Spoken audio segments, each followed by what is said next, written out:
चलिए दोस्तों, मेरे साथ एक और यात्रा पर, एक और ट्रैक पर, और वह यात्रा है फूलों की घाटी, वैली ऑफ फ्लावर्स।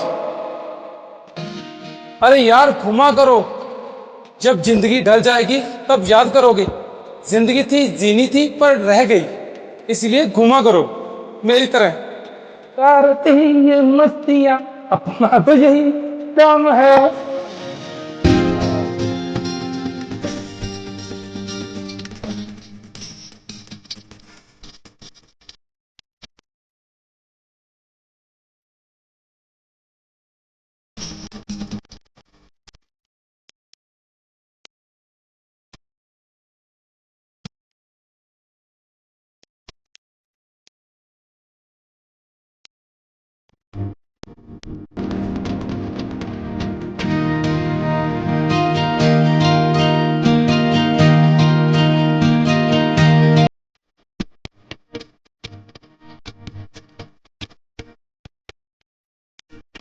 कल मैंने और अभिनंदन ने, ये आ रहा मेरे पीछे, श्री हेमकुंड साहिब के दर्शन कर लिए। अब समय हुआ तकरीबन सुबह के 6:30।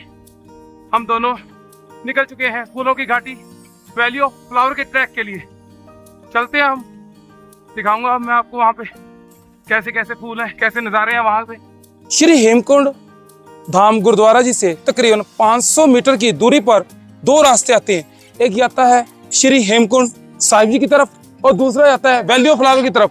चलिए मेरे साथ, हम चलते हैं वैली ऑफ फ्लावर की तरफ। क्योंकि मैंने अपनी यह यात्रा जल्दी शुरू कर ली थी, इसीलिए अभी इस ट्रैक पर जाने वाले कम ही व्यक्ति दिखाई दे रहे थे। शुरू से ही यह ट्रैक हरे भरे वृक्षों के बीच में से होकर गुजरता है, जो इसकी सुंदरता को चार चांद लगा देते हैं। क्योंकि मेरे पास समय बहुत था, इसलिए मैं धीरे धीरे इन सुंदर नज़ारों को देखता हुआ आगे बढ़ता जा रहा था। अगर आप इस ट्रैक को करना चाहते हैं तो सबसे पहले आपको पहुंचना पड़ता है गोविंद घाट, और उसके बाद आप 10 किलोमीटर का पैदल सफर तय करके पहुंचते हैं गोविंद धाम, या आप उसे घांगरिया भी कह सकते हैं। और घांगरिया से पैदल 4 किलोमीटर का सफर तय करके हम पहुंचते हैं फूलों की घाटी। थोड़ा पैदल चलने पर हम पहुंचते हैं फूलों की घाटी के मुख्य द्वार पर, और यहाँ पर एंट्री करने से पहले आपको एक पर्ची कटवानी पड़ती है, जिसकी फीस है प्रति व्यक्ति 200 रुपये। इसीलिए मैंने भी यहाँ पर पहुंचकर अपनी और अपने बेटे अभिनंदन की पर्ची कटवाई। और पर्ची कटवाने के बाद यहाँ पर हमें एक फॉर्म भी फिल करना पड़ता है, और जिसमें अपना नाम, अपने फादर का नाम, अपनी मदर का नाम, अपना एड्रेस और अपनी स्टेट और अपना मोबाइल नंबर, ऐसी काफ़ी चीज़ें हमें इस फॉर्म में फिल करनी पड़ती हैं। और फिर उसके बाद होती है हमारे बैग की चेकिंग, क्योंकि इससे आगे प्लास्टिक का बैग और थैला लेकर जाना बिल्कुल वर्जित है। अगर आपके पास कोई प्लास्टिक का बैग अथवा थैला है तो आपको तभी आगे लेकर जाने दिया जाएगा अगर आप उसको वापस लेकर आएंगे। यह सारी फॉर्मेलिटी होने के बाद मैंने और अभिनंदन ने प्रवेश किया वैली ऑफ फ्लावर के गेट में। Welcome to valley of flower. चलिए मेरे साथ फूलों की घाटी।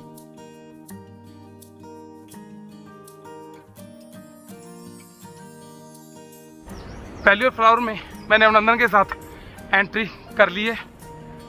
शुरू से ही बहुत ज़्यादा ग्रीनरी है। देखिए आप मेरी तरफ, ये चिड़ियों की आवाज़ भी बहुत सुंदर लग रही है। देखिए आप थोड़ी थोड़ी आ रही है, शायद वीडियो में आप सुन पा रहे हो। यहाँ पर मैं भारतीय हूँ, इसीलिए मेरी एंट्री फीस 200 रुपये है, और अगर हम फॉरेनर हैं, विदेशी हैं, तो उनकी फ़ीस एंट्री 800 रुपये है। और यहाँ पर ड्रोन लेकर आना बिल्कुल वर्जित है। ड्रोन यहाँ अलाउड नहीं है, इसीलिए आप उसको मत लेके आए। थोड़ी देर पैदल चलने के बाद हम क्रॉस करते हैं एक लकड़ी से बने पुल द्वारा एक छोटे से झरने को, और इस झरने के एक साइड पर बहुत ज़्यादा बर्फ भी जमी हुई थी।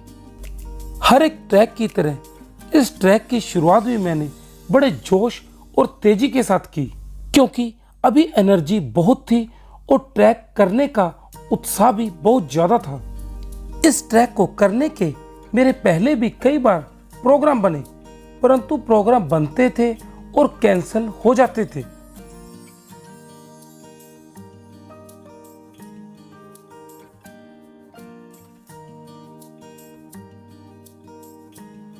अब मैं चलते हुए थोड़ा ऊपर पहुंच चुका हूं। देखिए मेरे पीछे आपको घांगरिया गांव कितना प्यारा लग रहा है, क्योंकि मैं काफी हाइट पे आ चुका हूं। इस ट्रैक का रास्ता कोई ज्यादा बड़ा नहीं है, परंतु पैदल चलने के लिए बहुत है। आप धीरे धीरे इन खूबसूरत वादियों और इन नज़ारों को देखते हुए चलते रहें। इस ट्रैक पर इतनी ज्यादा हरियाली है कि हमें अपने से थोड़ा सा आगे ही रास्ता दिखाई देता है। ज्यादा दूर तक हरियाली होने के कारण हम रास्ता नहीं देख पाते और चलते हुए रास्ते में हमें बहुत से पशु पक्षियों की आवाजें सुनाई देती हैं, जो सुनने में बहुत ही ज्यादा मधुर लगती हैं। जो आप वृक्ष देख रहे हैं ऊपर तक इतना लंबा और इतना बड़ा, यह भोजपत्र का वृक्ष है। देखिए मैं आपको इसकी परत उतार के दिखाता हूँ। यह भोजपत्र का वृक्ष है। पुरातन काल में हमारे वेद ग्रंथ और मंत्र इन्हीं वृक्षों की छाल पर लिखे जाते थे। आप ग्रीनरी देखिए ऊपर तक, बिल्कुल हरे भरे मोटे मोटे तनों वाले वृक्ष हैं, जो देखने में बहुत ही ज़्यादा सुंदर लग रहे हैं। मज़ा आ रहा है इस ट्रैक का करके। बाकी आप रास्ता भी देख सकते हैं, बहुत बढ़िया रास्ता है, जाने के लिए भी कोई दिक्कत नहीं है। कहीं कहीं पर ऐसे ग्रिल भी लगी हुई है। देखिए चलते हुए रास्ते में मुझे किस तरह का जानवर मिला। लकड़ी का जानवर है, ये असली नहीं। देखिए इसके पैर भी हैं, वो माउथ हो गया, ये सींग भी है और एक सींग सिर पर भी उगा हुआ है। देखिए अब कितना प्यारा लग रहा है। अगर रात का या शाम का समय हो तो बंदा डर ही जाए, ये क्या चीज़ आ गई। इस सारी घाटी में इन फूलों और पेड़ पौधों के कारण अलग सी खुशबू आ रही है, जिससे बहुत ही ज़्यादा अच्छा लग रहा है। सारी घाटी फूलों की खुशबू और पौधों की खुशबू से महक रही है। यह जो आप नदी ये झरना देख रहे हैं, यह इस ट्रैक का दूसरा और इस रास्ते का सबसे बड़ा झरना है। यह जो आपको मेरे पीछे झरना दिखाई दे रहा है, यह पक्का पुल बना हुआ है। इसके नीचे से जो नदी बहती हुई आपको दिखाई दे रही है, यह पुष्पावती नदी है। बहुत ही बढ़िया व्यू है इसका भी। कुछ देर रुककर मैंने और अभिनंदन ने इन सुंदर नज़ारों को देखा और फिर उसके बाद एक पुल द्वारा हमने इस झरने को क्रॉस किया। बहुत मजा आ रहा है, व्यू बहुत शानदार है, बहुत बढ़िया है, कभी ना बुलाए जाने वाले नज़ारे हैं।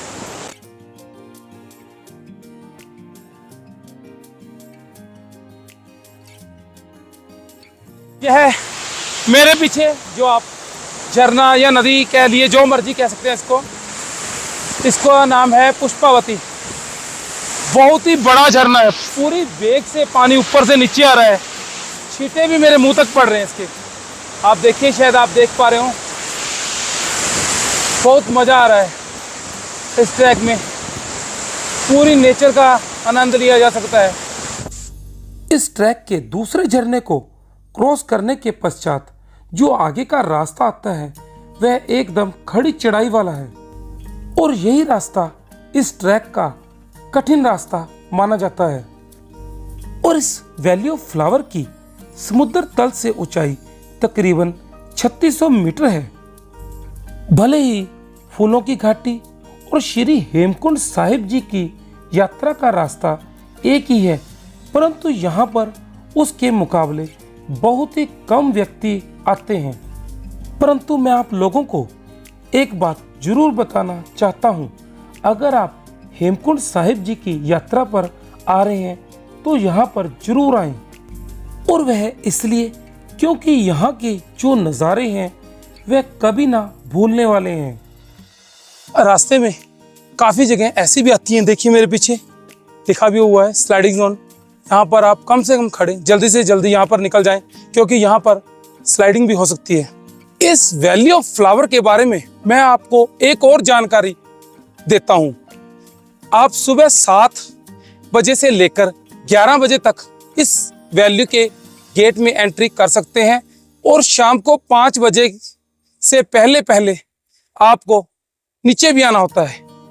अगर आप 7 बजे से लेकर सुबह 11 बजे के बीच में एंट्री नहीं करते, उसके बाद आपको परमिशन नहीं दी जाती।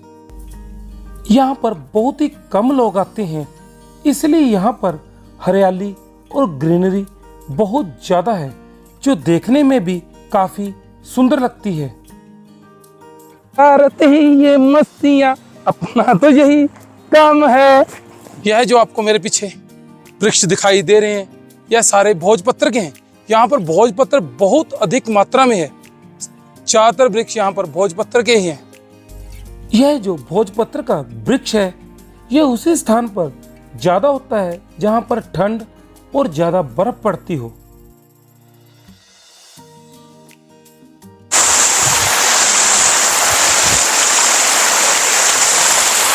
यहाँ फूलों की घाटी में आपको ज्यादा पानी कैरी करने की कोई जरूरत नहीं है। आप एक खाली बोतल लें और उसको रिफिल करते रहें। यह है शुद्ध हिमालयन वाटर पहाड़ों का। अब हम बात करते हैं इस जगह की खोज कैसे और किसने और कब की। इस फूलों की घाटी की खोज 1931 में हुई थी, जब एक British mountaineer Frank S Smith अपने साथियों के साथ कामेट पर्वत के समिट से वापस लौट रहे थे। तो वह रास्ता भूलने की वजह से यहाँ पर पहुँच गए। या रंग बिरंगे फूलों को देखकर वह इस जगह के दीवाने हो गए और वह 2 दिन यहाँ पर रुके। उन्होंने इसे फूलों की घाटी वैली ऑफ फ्लावर का नाम दिया। इस फूलों की घाटी से वह इतना प्रभावित हो गए थे कि वह 1937 में यहाँ पर एक बार फिर आए और उसके बाद 1938 में उन्होंने एक बुक पब्लिश की जिसका नाम था वैली ऑफ फ्लावर। और उनकी इस बुक के पब्लिश होने के बाद यह घाटी वर्ल्ड फेमस होगी।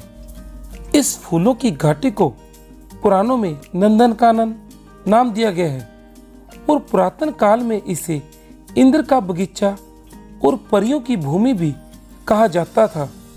और मूल रूप से यह पूरा एरिया ब्यूधार वैली के नाम से जाना जाता है। और यहाँ के अगर हाईएस्ट पॉइंट की बात करें तो वह है गौरी पर्वत। इस गौरी पर्वत की ऊंचाई तकरीबन 22,000 फीट है और 1982 में इसे राष्ट्रीय पार्क भी घोषित कर दिया गया था। और 1983 में यहाँ पर कैंप लगाने, पशु चराने, बसने पर भी प्रतिबंध लग गया था। यहाँ पर अब तक 500 पौधों की प्रजातियों का पता लग गया है और बाकी खोज चल रही है। और 2005 में इसे विश्व धरोहर स्थल यानी कि वर्ल्ड हेरिटेज साइट घोषित कर दिया गया था। और यह पूरा area Nanda Devi biosphere reserve के अंडर आता है। नंदा देवी बायोस्फीयर रिजर्व के अंडर 2 पार्क आते हैं। पहला नेशनल पार्क है नंदा देवी और दूसरा है वैली ऑफ फ्लावर। और इसके अलावा जो यहाँ के लोकल लोगों के पौराणिक व्यापारिक मार्ग थे, जो माना से नीति वैली जाते थे या फिर माना से तिब्बत जाते थे, वह यही रास्ता था। यही वह पौराणिक व्यापारिक मार्ग हुआ करता था।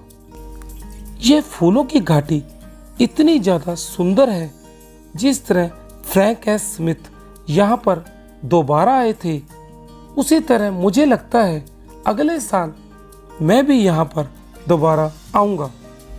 इस जगह की आप लोगों को मैं एक खास बात और बताता हूँ, वह यह है कि यहाँ पर कुछ भी खाने पीने का सामान नहीं मिलता, इसीलिए आप उसे अपने साथ लेकर आएं।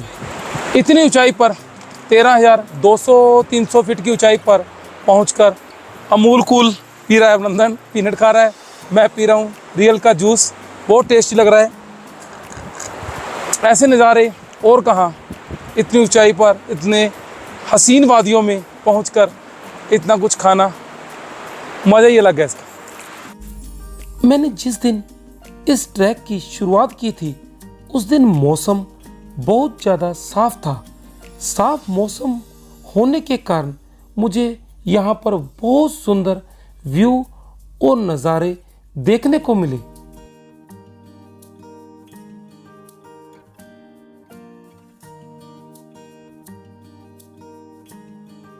मेरे पीछे यह जो आप पुल देख रहे हैं, इस पुल का नाम है बामन रोड। यह थोड़ा सा मजबूत नहीं है, अगर आप यहाँ पे आते हैं तो एक एक करके ही इस पुल को क्रॉस करें। बामन थोड़ जो झरना है वह इस ट्रैक का तीसरा और आखिरी झरना है। जैसे ही हम इस झरने को क्रॉस करते हैं तो हम पहुंच जाते हैं फूलों की घाटी, वैली ऑफ फ्लावर। आखिरकार 3 किलोमीटर का खड़ी चढ़ाई वाला पैदल सफर तय करके मैं फूलों की घाटी में एंट्री कर चुका हूं। यहां से आगे फूलों की घाटी शुरू हो जाती है। यह फूलों की घाटी का जो पार्क है यह नंदा देवी के अंडर आता है। देखिए आप पीछे हरियाली बहुत ही बढ़िया है। इस फूलों की घाटी में तकरीबन अब तक 500 से ज्यादा फूलों और जड़ी बूटियों की खोज हो चुकी है, अभी और हो रही है। जैसे ही हम फूलों की घाटी में कदम रखते हैं तो इन ऊंचे ऊंचे पहाड़ों पर जो झरने गिरते हुए दिखाई देते हैं वे देखने में अत्यधिक सुंदर लगते हैं। मेरे चारों तरफ के जो नज़ारे थे वह बहुत ही ज़्यादा सुंदर थे और जिन्हें मैं बार बार देखे जा रहा था। इतने सुंदर नज़ारे हों और मैं टाइमलेस वीडियो ना बनाऊं, ऐसा तो हो ही नहीं सकता। तो लीजिए आप भी कीजिए एंजॉय मेरी टाइमलेस वीडियो को।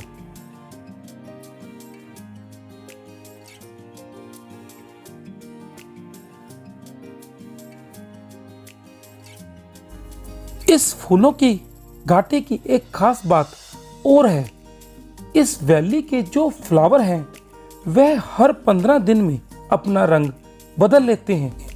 यानी अगर आप 15 दिन के बाद यहाँ पर जाते हैं तो आपको किसी और रंग के फूल देखने को मिलेंगे।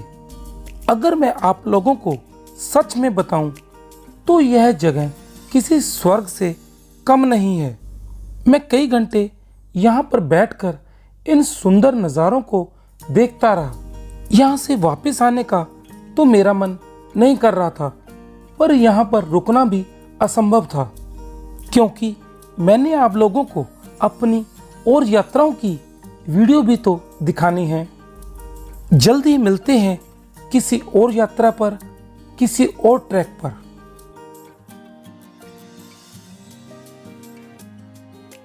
इसी के साथ मेरी फूलों की घाटी, वैली ऑफ फ्लावर की यात्रा निर्विघ्न संपूर्ण हुई।